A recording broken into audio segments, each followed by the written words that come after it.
औज़ुबिल्लाहिमिनश्शैतानिर्रजीम बिस्मिल्लाहिर्रहमानिर्रहीम। लाखों करोड़ों दरूद नबी पाक सल्लल्लाहु अलैहि वसल्लम की ज़ात मुबारक पर। नाज़रीन, हम सुप्रीम कोर्ट ऑफ पाकिस्तान की लेटेस्ट जजमेंट आपके सामने पेश करेंगे। Criminal petition for leave to appeal. नाज़रीन, आप पाकिस्तान में हो, पाकिस्तान से बाहर हो, अगर आपने कोई डीड तैयार करानी है, कोई केस तैयार कराना है, किसी केस का जवाब तैयार कराना है, कोई लीगल ओपिनियन लेनी है, तो आप 0300 426 2278 हमारा व्हाट्सअप नंबर है, इस पर हमसे रब्ता कर सकते हैं। तो जनाब, ये सुप्रीम कोर्ट ऑफ पाकिस्तान का फ़ैसला है। क्रिमिनल पिटिशन है for leave to appeal, number है 219P/2023। ये पेशावर हाई कोर्ट के फ़ैसले के ख़िलाफ़ फ़ाइल हुई है। इसको सुना है जनाब जस्टिस जमाल खान मंदोखेल, जस्टिस मुसरत हलाली और जस्टिस शकील अहमद साहब ने। इसका जो टाइटल है वो है इरशाद खान वर्सेस स्टेट, और इसकी समाअत 12/8/2025 को हुई है। ऑनरेबल जस्टिस शकील अहमद साहब ने इस केस का फ़ैसला लिखा है। ये criminal petition for leave to appeal जो आइन इस्लामी जूरिया पाकिस्तान 1973 के आर्टिकल 185(3) के तहत दायर की गई, नरखा 16/11/23 के पेशावर हाई कोर्ट के फैसले के ख़िलाफ़ है, जिसके ज़रिए पिटिशनर की अपील खारिज कर दी गई और इसकी सज़ा यानी उम्र कैद, मामशक्कत और 6 लाख रुपए जुर्माना जो ट्रायल कोर्ट ने जुर्म नंबर 230 मुरखा 31/8/2021 में सेक्शन D9 की PCNS 2019 के तहत थाना IDS स्वाबी में दर्ज मुकदमे में सुनाई थी को बरकरार रखा गया। इस्तगासा का मुकदमा, जैसा कि FIR में बयान हुआ है ये कि 31/8/2021 को शिकायत कुनिंदा बमा दीगर पुलिस नफरी नेट स्क्वाड ने जाए वकुआ पर नाकाबंदी की। इतने में एक डॉटसन नंबर DR3588 जो मंगल चाय से आ रही थी और बजरी से भरी हुई थी, पहुंची और रोकी गई। गाड़ी के ड्राइवर इरशाद मौजूदा पिटिशनर को नीचे उतारा गया। इसकी ज़ाती तलाशी पर कुछ भी काबिल एतराज़ बरामद ना हुआ। ताहम डॉटसन की तलाशी पर सफ़ेद बोरियों में चीनी के थैलों के अंदर से 20 टिक्कियाँ फ्यून की जो पीले इंसुलेशन टेप में लिपटी हुई थी और 3 पैकेट चेस पुख्ता बरामद हुए, जो तोलने पर 24,885 ग्राम अफ्यूम और 313 ग्राम चर्स निकली, यानी 3013 ग्राम। हर टिकिया से टेस्ट सैंपल अलहदा किया गया और बाकी माल मुकदमा मुख्तलिफ पार्सलों में बंद वसील किया गया। माल मुकदमा और मुलजम बमाए गाड़ी थाने मुंतकिल किए गए। टेस्ट सैंपल केमिकल एग्जामिनर के दफ्तर भेजे गए, जहाँ से मस्बत रिपोर्ट मौसूल हुई। मुलजम पिटिशनर ने इंकशाफ किया कि बरामदा मंशियात अरशाद वल्द मोमन की मलकियत है, लिहाजा इसे भी मुकदमे में नामजद किया जाए। तहकीकात मुकम्मल होने पर चलान जमा कराया गया। इस्तगासा ने इल्ज़ाम साबित करने के लिए 5 गवाहों को पेश किया। मुलजम का बयान सेक्शन 342 ज़ाब्ता फौजदारी के तहत कलमबंद किया गया, लेकिन इसने अपने दफा में कोई सबूत पेश ना किया।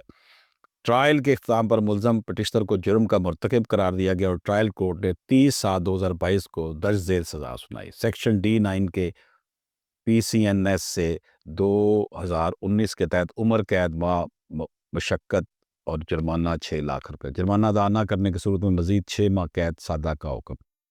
दफ़ा 382B ज़ाब्ता फौजदारी के तहत रायत भी दी गई। मुलजम का शरीक मुलजम इरशाद ज़मान इसी फैसले में बरी कर दिया गया। मुलजम पिटिशनर ने अपनी सज़ा के खिलाफ पेशावर हाई कोर्ट में क्रिमिनल अपील नंबर 787P/2022 दायर की, जो मुअर्रखा 16/11/2023 के ज़रिए खारिज कर दी गई। इस पर उसने मौजूदा पिटिशन दायर की। मुलजम पिटिशनर के वकील ने दलाइल दिए कि इस्तगासा नाकाम रहा है कि मुलजम पिटिशनर का जुर्म शक व शुबा से बालातर साबित करे, क्योंकि इस्तगासा के शुबहत, तजादात और खामियों से भरे हुए हैं। मजीद कहा कि मुलजम पिटिशनर बेकसूर और इस पर झूठा इल्ज़ाम लगाया गया। उन्होंने मजीद कहा कि दौरान ट्रायल ना रजिस्टर नंबर 19 और ना ही रजिस्टर नंबर 21 असल में पेश किया गया। वो गाड़ी जिससे बरामदगी हुई पेश या बतौर नमूना नुमाइश नहीं की गई और मंशियात के सैंपल की अलग-अलग केमिकल एग्जामिनेशन नहीं हुई। इन खामियों की बिना पर वकील ने कहा कि मुलजम पिटिशनर सीधा बरी होने का मुस्तहिक है। इसके बाद बरक्स additional advocate general Khyber Pakhtunkhwa ने कहा कि इस्तगासा ने मुकदमा शक व शुबा से बालातर साबित कर दिया है। इनके मुताबिक इस्तगासा के मुकदमे में कोई तजाद نہیں مزید کہا کہ استغاثہ PW3 کے ذریعے مال مقدمہ کی تھانے اور بعد میں FSL تک محفوظ تفصیل ثابت کرتی ہے۔ دونوں فریقین کو سنا گیا، ریکارڈ کا جائزہ لیا گیا۔ اب سپریم کورٹ کی آبزرویشن جی دیکھیں، یہ فوجداری قانون کا مسلمہ اصول ہے جو اس کا حوث سے نکلتا ہے کامنی آبزروینٹا نان ایسٹ ریڈیم، کہ جب قانون ایک مخصوص طریقہ کار بتاتا ہے تو اس پر عمل لازمی ہے، کوئی انحراف عمل کو مشکوک بنا دیتا ہے۔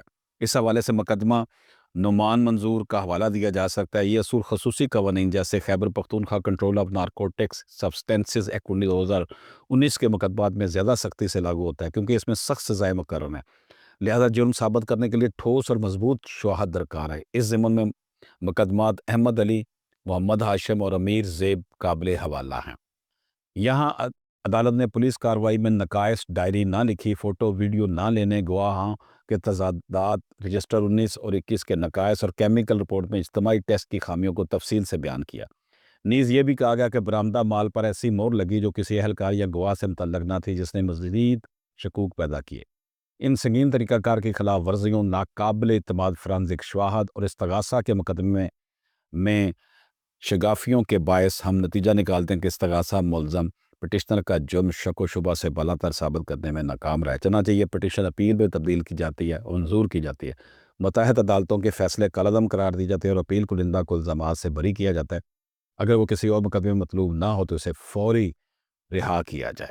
وجوہات بعد میں ریکارڈ کی جائیں گی۔ یہ پٹیشن اپیل میں تبدیل کی جاتی ہے اور منظور کی جاتی ہے۔ اپیل کنندہ FIR نمبر 230 مرخہ 31/8/2021 سیکشن D9 کے PCNS سے 2019 تھانہ ID ایس سوابی کے مقدمے میں الزامات سے بری کیا جاتا ہے۔ اگر کسی اور مقدمے میں مطلوب نہ ہو تو رہا کیا جائے۔ ٹرائل کورٹ اور ہائی کورٹ کے فیصلے مرخہ 30/7/2022 اور 16/11/2023 بالترتیب کالعدم قرار دیے جاتے ہیں۔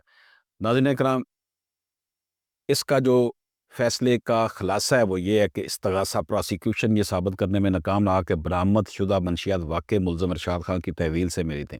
پولیس نے ضروری تقاضے پورے نہیں کیے، جیسے روانگی و واپسی کی ڈائری روزنامچہ پیش نہیں کی گئی، گاڑی اور رجسٹر اصل صورت میں پیش نہیں کیے گئے، برآمدگی کی ویڈیو یا تصاویر نہیں بنائی گئی، گواہوں کے بیانات میں تضاد پایا گیا، فرانزک رپورٹ اجتماعی تھی، تمام سیمپل الگ الگ ٹیسٹ نہیں کیے گئے جو اصول کے خلاف ہے، برآمدہ مال پر لگی مہر کسی بھی پولیس اہلکار یا گواہ سے متعلق نہ تھی۔ ان تمام خامیوں کی وجہ سے عدالت نے کہا کہ مقدمہ شک و شبہ سے بالا تر ثابت نہیں ہوا، اس لیے پٹیشن اپیل میں تبدیل کر کے منظور کی گئی۔ ٹرائل کورٹ اور ہائی کورٹ کے دونوں فیصلے جو تھے وہ کالعدم قرار دیے گئے۔ اجازت دیجیے، اللہ